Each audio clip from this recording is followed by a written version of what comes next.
ಹರಿ ಓಂ ಸ್ನೇಹಿತರೆ, ಸರಸ್ವತಿ ಶಿವರಿ ಚಾನಲ್ಗೆ ಸ್ವಾಗತ.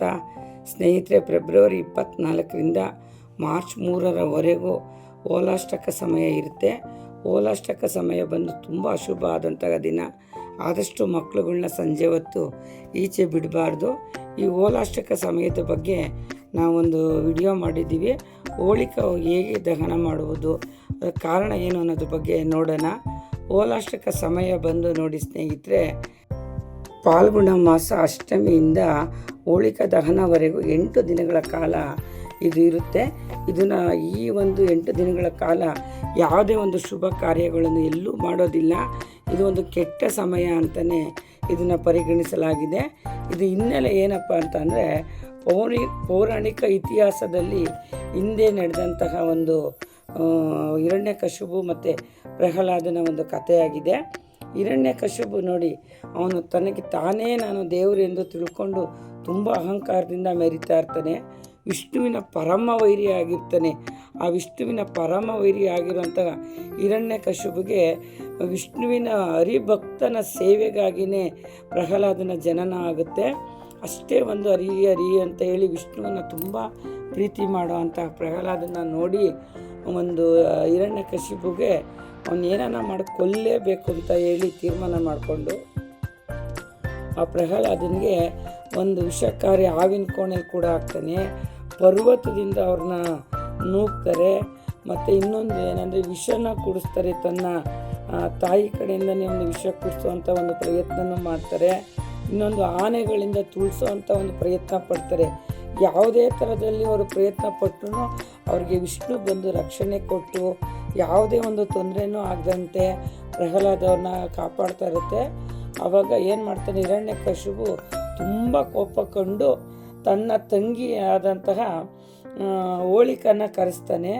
ಹೋಳಿಕಾಗೆ ಅವಳಿಗೆ ಒಂದು ವರ ಇರುತ್ತೆ, ಬೆಂಕಿಯಿಂದ ಅವಳು ಸುಡೋದಿಲ್ಲ. ಆ ಥರ ಒಂದು ಅವಳು ವರ ತಗೊಂಡಿರ್ತಾಳೆ.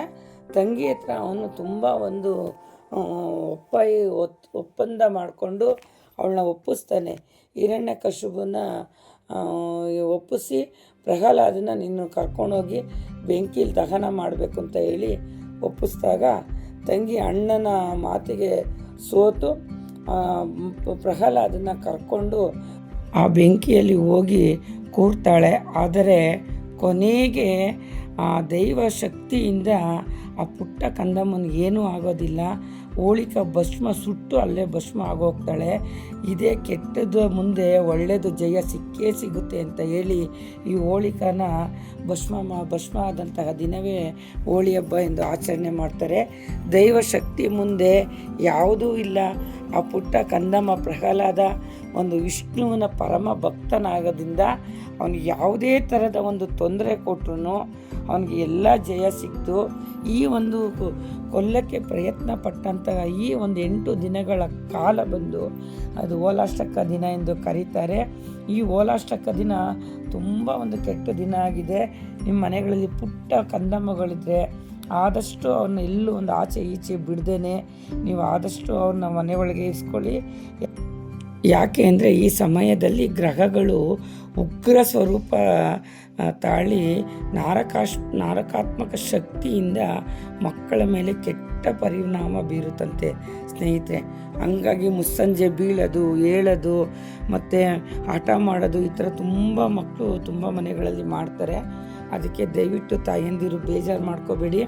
ಈ ಒಂದು ನರಕಾತ್ಮಕ ಶಕ್ತಿ ಆ ಮಕ್ಕಳನ್ನೇ ಆಕ್ರಮಿಸೋದ್ರಿಂದ ಆದಷ್ಟು ಅವ್ರುಗಳಿಗೆ ಒಂಚೂರು ದೃಷ್ಟಿ ತೆಗಿಯೋದು, ಒಂಚೂರು ರತ್ನೀರು ಮಾಡೋದು, ಒಂಚೂರು ಉಪ್ಪು ನೀರು ಸಾಕೋದು, ಈ ಥರ ಏನಾನ ಒಂದು ಸೆರಗು ನೀಡ್ಸೋದು, ಈ ಥರ ಮಕ್ಕಳುಗಳಿಗೆ ಆದಷ್ಟು ನೀವು ಮನೆಗಳಲ್ಲೇ ಒಂದು ದೃಷ್ಟಿ ತೆಗೀರಿ.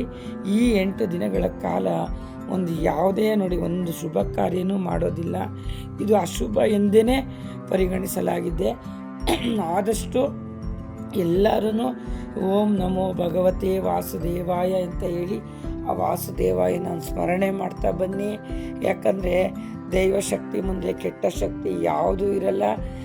ಹಿಂದಿನ ಪೌರಾಣಿಕ ಕಥೆಯಿಂದನೂ ಹಿಡಿದು ಈಗಿನ ಕಾಲದವರೆಗೂ ಸತ್ಯಕ್ಕೆ ಜಯ ಇರೋದು. ಈ ಕೆಟ್ಟದ್ದು ಮಾಡಿದವ್ರು ಯಾವತ್ತೂ ಉಳಿಯಲ್ಲ, ಒಳ್ಳೇದು ಮಾಡಿದವ್ರಿಗೆ ಯಾವತ್ತೂ ಜಯ ಇರುತ್ತೆ ಸ್ನೇಹಿತರೆ. ಹಂಗಾಗಿ ಪ್ರತಿಯೊಬ್ಬರು ಈ ವಿಡಿಯೋ ನೋಡಿ. ಒಂದು 3ನೇ ತಾರೀಕು ಏನು ಹೋಳಿ ಹಬ್ಬ ಬರುತ್ತೆ, ಆ ಹೋಳಿ ಹಬ್ಬ ಒಂದು ಹೋಳಿ ದಹನ, ಅದ್ರ ಬಗ್ಗೆನೂ ನಾನು ನೆಕ್ಸ್ಟ್ ವಿಡಿಯೋ ಮಾಡ್ತಾಯಿದ್ದೀನಿ. ಮತ್ತು 3ನೇ ತಾರೀಕು ಹುಣ್ಣಿಮೆ ಇದೆ, ಹೋಳಿ ಹುಣ್ಣಿಮೆ ಎಂದು ಅದನ್ನು ಪರಿಗಣಿಸಲಾಗಿದೆ. ನೋಡಿ ಸ್ನೇಹಿತರೆ, ಹೋಳಿ ಇದೆ, ಹೋಳಿ ಹುಣ್ಣಿಮೆ ಇದೆ, ಮತ್ತು ಚಂದ್ರಗ್ರಹಣ ಇದೆ. ಈ 3ನೇ ತಾರೀಕೆ ಬಂದಿರೋದ್ರಿಂದ ಆದಷ್ಟು ನೀವೆಲ್ಲರೂ ಹುಷಾರಾಗಿರಿ. ಒಂದು ದೇವರನ್ನು ಆರಾಧನೆ ಮಾಡಿ, ವಿಷ್ಣು ದೇವರನ್ನು ಆರಾಧನೆ ಮಾಡಿದಷ್ಟು ನಿಮಗೆಲ್ಲ ಒಳ್ಳೆಯದಾಗುತ್ತೆ ಸ್ನೇಹಿತರೆ. ಮತ್ತು ಈ ಹೋಳಿ ಆಚರಣೆ ಮಾಡೋದು ಹೆಂಗೆ, ಮತ್ತು ಗ್ರಹಣ ಆಚರಣೆ ಮಾಡೋದು ಹೆಂಗೆ, ಈ ಹುಣ್ಣಿಮೆ ಯಾವ ಪೂಜೆ ಮಾಡಬೇಕು ಅನ್ನೋದ್ರ ಬಗ್ಗೆ ನಾನು ಮುಂದಿನ ವಿಡಿಯೋದಲ್ಲಿ ಮಾಡ್ತೀನಿ. ಈ ಒಂದು 8 ದಿನಗಳ ಕಾಲ ಮಕ್ಕಳನ್ನ ಆದಷ್ಟು ಜಾಗೃತಿಯಾಗಿ ಇಟ್ಕೊಳ್ಳೋಕ್ಕೋಸ್ಕರನೇ ಈ ಒಂದು ಕತೆ ಮುಖಾಂತರ ನಾನು ಈ ಒಂದು ವಿಡಿಯೋ ಮಾಡಿದ್ದೀನಿ. ಇದು ಸತ್ಯವಾದ ಕತೆ, ಇತಿಹಾಸದಲ್ಲಿ ಪೌರಾಣಿಕದಲ್ಲಿ ಇರುವಂಥ ಈ ಕಥೆನ ನೀವೆಲ್ಲರೂ ಮಂದಟ್ಟು ಮಾಡ್ಕೊಳ್ಳಿ ಸ್ನೇಹಿತರೆ.